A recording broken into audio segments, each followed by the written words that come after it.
ਇੱਕ ਅਫਸਰ ਦਾ ਤਬਾਦਲਾ ਦੂਸਰੇ ਸ਼ਹਿਰ ਹੋ ਗਿਆ। ਜਦੋਂ ਉੱਥੇ ਪਹੁੰਚਿਆ ਉਹਨੇ ਦੇਖਿਆ ਦਫ਼ਤਰ 'ਚ ਫਾਈਲਾਂ ਖਿਲਰੀਆਂ ਪਈਆਂ, ਹਰ ਤਰਫ ਮਿੱਟੀ ਮਿੱਟੀ ਢੇਰ ਲੱਗੇ ਕੂੜੇ ਦੇ। ਉਹਨੇ ਦੇਖਿਆ ਸਫਾਈ ਕਿਸੇ ਨੇ ਕੋਈ ਨਹੀਂ ਕੀਤੀ ਤੇ ਅਫਸਰ ਨੇ ਝਾੜੂ ਪਕੜਿਆ ਤੇ ਖੁਦ ਹੀ ਸਫਾਈ ਕਰਨਾ ਸ਼ੁਰੂ ਕਰਤੀ। ਜਦੋਂ ਮੁਲਾਜ਼ਮਾਂ ਨੇ ਦੇਖਿਆ ਅਫਸਰ ਨੂੰ ਸਫਾਈ ਕਰਦੇ, ਆਪਣੇ ਸਰ ਨੂੰ, ਬੋਸ ਨੂੰ, ਉਹ ਬੜੇ ਸ਼ਰਮਿੰਦਾ ਹੋਏ, ਸ਼ਰਮਸ਼ਾਰੀ ਮਹਿਸੂਸ ਕੀਤੀ। ਉਹਨਾਂ ਨੇ ਦੌੜਦੇ ਆਏ, ਆ ਕੇ ਉਹਨਾਂ ਨੇ ਅਫਸਰ ਦੇ ਕੋਲੋਂ ਝਾੜੂ ਫੜ ਲਿਆ। ਕਹਿਣ ਲੱਗੇ, ਸਰ ਜੀ ਸਾਨੂੰ ਸ਼ਰਮਿੰਦਗੀ ਹੋਈ ਹੈ ਤੁਹਾਨੂੰ ਕੰਮ ਕਰਦਿਆਂ ਦੇਖ ਕੇ, ਤੇ ਆਹ ਕੰਮ ਸਾਡਾ ਹੈ, ਅਸੀਂ ਕਿਸ ਵਾਸਤੇ ਹਾਂ, ਸਫਾਈ ਅਸੀਂ ਕਰਦੇ ਹਾਂ। ਤੇ ਸਾਰੇ ਮੁਲਾਜ਼ਮਾਂ ਨੇ ਝਾੜੂ ਪਕੜਿਆ ਆਪਣੇ ਆਪਣੇ ਤੇ ਸਫਾਈ ਕਰਨਾ ਸ਼ੁਰੂ ਕਰਤੀ। ਅਫਸਰ ਜਦੋਂ ਸ਼ਾਮ ਨੂੰ ਘਰ ਆਇਆ, ਘਰ ਆਣ ਕੇ ਸਾਰਾ ਵਾਕਿਆ ਆਪਣੀ ਬੇਗਮ ਨੂੰ ਸੁਣਾਇਆ। ਬੇਗਮ ਸੁਣ ਕੇ ਕਿਹਾ, ਬੜੀ ਅੱਛੀ ਬਾਤ ਹੈ, ਇੱਜ਼ਤ ਵਾਲੇ ਮੁਲਾਜ਼ਮ ਆ ਤੇਰੇ, ਜਿਹਨਾਂ ਨੂੰ ਸ਼ਰਮਿੰਦਗੀ ਮਹਿਸੂਸ ਹੋ ਗਈ ਤੁਹਾਨੂੰ ਕੰਮ ਕਰਦਿਆਂ ਦੇਖ ਕੇ। 2 ਦਿਨ ਗੁਜ਼ਰੇ ਤੇ ਮਹੱਲੇ ਦੀ ਇੱਕ ਔਰਤ ਆ ਗਈ, ਆਣ ਕੇ ਕਹਿਣ ਲੱਗੀ, ਬੀਬੀ ਮੈਂ ਤੇਰੇ ਕੋਲ ਮਸ਼ਵਰਾ ਕਰਨ ਵਾਸਤੇ ਆਈ ਹਾਂ। ਤੈਨੂੰ ਪਤਾ ਤਾਂ ਹੈਗਾ ਵੀ ਮੇਰੇ ਬੇਟੇ ਦੀ ਸ਼ਾਦੀ ਨੂੰ ਕਾਫੀ ਦਿਨ ਹੋ ਗਏ ਆ, ਤੇ ਲੇਕਿਨ ਮੇਰੀ ਨੂੰਹ ਰਾਣੀ ਨੇ, ਮੇਰੀ ਬਹੂ ਨੇ ਘਰ ਦਾ ਕੰਮ ਨਹੀਂ ਕਰਨਾ ਸ਼ੁਰੂ ਕੀਤਾ ਅਜੇ ਤੱਕ, ਤੀਲਾ ਭੰਨ ਕੇ ਵੀ ਦੋਹਰਾ ਨਹੀਂ ਕੀਤਾ। ਮੈਂ ਸੋਚਦੀ ਉਹਨੂੰ ਕਿਸ ਤਰ੍ਹਾਂ ਕੰਮ ਦਾ ਕਵਾਂ, ਉਹਨੂੰ ਕਿਸ ਤਰ੍ਹਾਂ ਕੰਮ ਤੇ ਲਾਵਾਂ, ਕਿਉਂਕਿ ਨਵੀਂ ਆਈ ਏ, ਉਹ ਕਿਤੇ ਮੇਰੀ ਗੱਲ ਦਾ ਗੁੱਸਾ ਹੀ ਨਾ ਕਰ ਜੇ।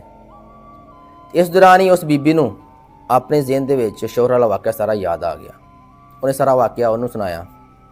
ਉਹਨੇ ਕਿਹਾ, ਤੁਸੀਂ ਇਸ ਤਰ੍ਹਾਂ ਕਰਨਾ ਵਾ, ਸੁਬਾਹ ਉੱਠਣਾ ਵਾ, ਤਿੰਨਾਂ ਜਾਣਿਆਂ ਨੇ, ਤੂੰ, ਤੇਰੇ ਸ਼ੋਹਰ ਨੇ, ਤੇਰੇ ਬੇਟੇ ਨੇ, ਸੇਨ 'ਚ ਖਲੋਏ ਨਾ ਝਾੜੂ ਪਕੜ ਕੇ, ਤੁਸੀਂ ਝਾੜੂ ਆਪਣੀ ਤਰਫ ਖਿੱਚਣਾ ਤੇ ਨਾਲੇ ਬਹਿਸ ਕਰਨੀ, ਉੱਚੀ ਉੱਚੀ ਆਵਾਜ਼ 'ਚ ਗੱਲਬਾਤ ਕਰਨੀ ਹੈ।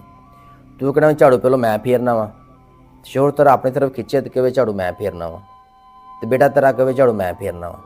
तो तुम इस तरह आपस में बहस करते होगे, बहू ताड़ी देखेगी, शर्मिंदगी महसूस करेगी तो दौड़ती हुई आएगी, आन के तुहानूं कहेगी भी तुसीं हुण झाड़ू फेरदे चंगे लगदे हो, आ हुण काम मेरा है, मैनूं करन दवो।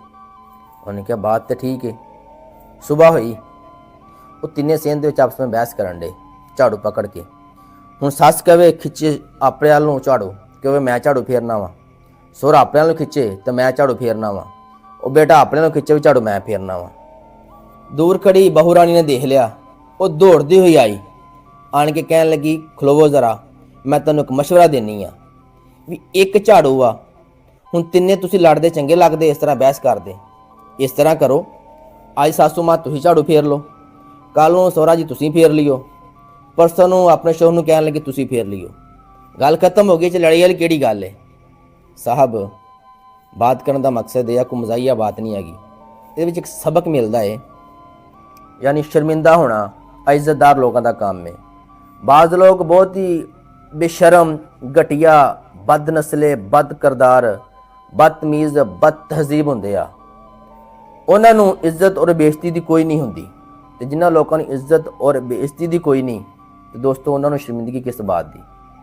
इसलिए सियाणे कहंदे आ इज्जतदार बंदे नूं ते गल ही खा जांदी है। एक बात, एक ही अमल और एक ही दुआ हर जगह ते काम नहीं करती। पहले बीमारी देखनी पैंदी है, वो नस्ली है या बदनस्ली है। किसी बंदे नाल बात या उस बंदे नूं इज्जत देने तो पहलों देख लेना चाहिए वा कि वह बंदा इस काबिल भी है कि नहीं है, क्योंकि हर बंदा इज्जतदार नहीं होंदा। बाज़ लोग बहुत ही बेशर्म होंदे आ।